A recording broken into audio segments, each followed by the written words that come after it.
காய் ஃப்ரெண்ட்ஸ், இன்றைக்கு நாங்கள் என்ன பார்க்க போகிறோம்னு சொன்னால் ஒரு சுசியம் எப்படி செய்கிறதுன்றது. அந்த சுசியம் பயரில் செய்யலாம், கடலை பரப்புலையும் செய்யலாம். ஆனால் நான் புதுசாக கடலையில் எப்படி சுசியம் செய்கிறதுன்றதை செய்ய போகிறேன். அதை எப்படி நீங்களும் செய்யலாமன்றதை ட்ரை பண்ணி பாருங்கள். ஓகே, கடலையில் செய்த சுசியம் பாருங்கள் எப்படி இருக்குண்டு. அது டேஸ்ட்டாகவும் இருக்குது, பார்க்குறதுக்கு அழகாகவும் இருக்குது, டேஸ்ட்டாகவும் இருக்குது. அதை நாங்கள் எப்படி செய்கிறதுன்றதை பார்ப்போம். இதுக்கு நான் அவிச்ச கடலை ஒரு சுண்டு எடுத்துருக்கிறேன். அதை பிறகு மிக்சியில் போடுறேன். அதுக்கு காய்ச்சுண்டளவு தேங்காய்ப்பூ பாருங்க, தேங்காய்ப்பூ இவ்வளவு எடுத்துருக்கிறேன். அதே மிக்சியில் போடுவேன். அதாவது சீனியும் காய்ச்சுண்டளவு போடுவேன். சரியா, மூண்டையும் சேர்த்து அரைப்பேன். அரைச்சதை நாங்கள் எடுத்து பாருங்க இப்படி அரைச்சி கொள்ளணும். அரைச்சதை உருண்டைகளாக நாங்கள் பிடிப்போம். நல்லா இறுக்கமாக பிடிக்கணும். நல்லா இறுக்கமாக பிடிச்சா தான் உடையாது. அப்படியே எவ்வளோ உருண்டை வருதோ அந்த உருண்டையை பிடிச்சி கொள்கிறேன். ஒரே சைஸாக பிடிப்பேன். ஒவ்வொரு உருண்டைகளாக பிடிச்சி வைப்பேன். சரியா, பாருங்க எவ்வளோ கடலைக்கும் எவ்வளோ உருண்டை பிடிக்கலாம்ன்றதை பிடிச்சி வைக்கிறேன். பிடிச்சி எல்லாத்தையும் வச்ச பிறகு பாருங்கள் எல்லா உருண்டைகளும் பிடிச்சி வச்சுட்டேன். அதுக்கப்புறம் ஒரு பாத்திரம் எடுத்து அதில் நாங்கள் 1/4 கப்பளவு கோதுமை மாவு போடுறோம். அதே அளவு அரிசி மாவும் போடுவேன். 1/4 கப்பளவு அரிசி மாவு. அதோட தேவையான அளவு உப்பையும் நாங்கள் சேர்ப்போம். எடுத்தது தேவையான அளவு உப்பு சேர்க்குறோம். மஞ்சள் தூள் இவ்வளவு வேணுமென்றதை போடுங்க. இவ்வளோத்தையும் நாங்கள் உண்டா சேர்த்து கிளக்கி கொள்ளுவேன். எல்லாம் உண்டு சேரணும். அதுக்கு பிறகு நாங்கள் தண்ணியை விட்டு குழைப்பேன். தோசை மாப்பதத்துக்கு ஏற்ற மாதிரி தண்ணியை விட்டு குழைச்சி கொள்ளுவேன்.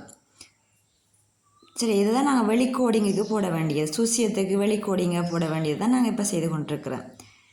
சரியா, நல்லா தண்ணியை ஊற்றி பாருங்க எந்த அளவுக்கு தண்ணி வேணுமென்றதை பார்த்து குழைக்கிறோம். இந்த பதத்துக்கு வரும் மாதிரி நாங்கள் குழைச்சி கொள்ளுறோம். இதில் அப்பச்சோடாவையும் சேர்த்து கொள்ளலாம். பாருங்க ஒரு பிஞ்சளவு அப்பச்சோடாவை நாங்கள் சேர்க்குறோம். இவ்வளவு அப்பச்சோடாவை எடுத்து நாங்கள் இதோட சேர்த்துக்கொள்ளுவோம். இப்போ இந்த கலவையை கலக்கி கொள்கிறோம். அப்பச்சோடா சேர்த்தா நல்லா மொறுண்டு வரும், அதுக்காக தான் சேர்க்குறது. இப்போ பாத்திரம் ஒன்று எடுத்து அதுக்குள்ளே எண்ணெய் விடும். இதில் எண்ணெய் காணும். பிறகு அந்த கலவைக்குள்ளே நாங்கள் அந்த கடலை உருண்டையை போட்டு நல்லா எல்லா பக்கமும் நாங்கள் பிரட்டி எடுக்கிறோம். எல்லா பக்கமும் அந்த சேரக்கூடிய மாதிரி பிரட்டி எடுக்கிறோம். பாருங்க இப்படித்தான். பிறகு அந்த உருண்டைகளை எண்ணெய்க்குள்ளே போட்டு பொரிச்சு எடுக்கலாம். ஒவ்வொரு உருண்டைகளாக போட்டு நாங்கள் பொரிச்சு எடுப்போம். கன நேரம் பொரிய விட தேவையில்லை. ஏன்னாண்டா கொஞ்ச நேரத்தில் அது முருண்டு வந்துடும். உடனே திருப்பணும். ஒரு 2 நிமிஷத்தாலேயே அது பொரிஞ்சிடும். ஒரு பக்கம் வெந்துடும்.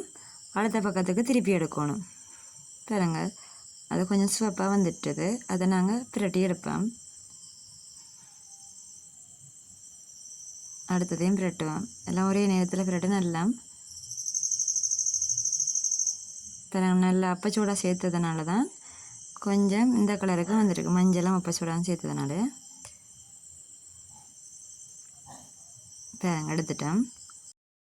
இந்த பதத்தில் எடுத்தால் சரி ஓகேயா இருக்கும். சரியா, ஓகே. இப்படி எல்லாத்தையும் நாங்கள் பொரிச்சு எடுக்கிறோம்.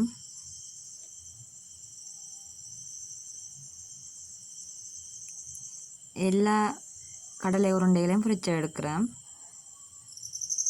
பாருங்க நல்ல டேஸ்ட்டாகவும் இருக்கும். நீங்கள் வீட்டில் ட்ரை பண்ணி பாருங்கள். இந்த வீடியோ உங்களுக்கு பிடிச்சிருந்தால் லைக் பண்ணுங்கள், ஷேர் பண்ணுங்கள், மறக்காமல் சப்ஸ்கிரைப் பண்ணி விடுங்க. தேங்க்யூ ஃபார் வாட்சிங். அடுத்த வீடியோவில் சந்திப்பேன்.